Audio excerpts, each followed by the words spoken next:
10 मिनिटांमध्ये डिलिव्हरीला ब्रेक लागणार आहे। सामानाची झटपट डिलिव्हरी लवकरच आता बंद केली जाणार आहे। ही झटपट डिलिव्हरी निर्णयातून कंपन्यांनी माघार घेतलेली आहे। आताची महत्त्वाची बातमी, लवकरात लवकर आपल्या ग्राहकांना सामान देण्यासाठी 10 मिनिटाची डिलिव्हरी ही सुरू करण्यात आलेली होती, मात्र आता ही झटपट डिलिव्हरी बंद करण्यात आलेली आहे। या डिलिव्हरीच्या निर्णयातून कंपन्यांनी माघार घेतली आहे। ब्लिंकिट कंपनीने झटपट डिलिव्हरी बंद केलेली आहे।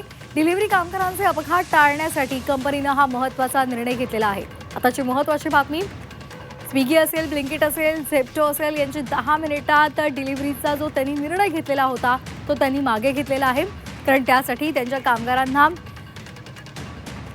पटापट त्या ठिकाणी पोहोचणं अपेक्षित असायचं आणि त्यामुळे अपघात व्हायचे आणि तेच आता टाळण्यासाठी कंपनीने हा निर्णय घेतला आहे।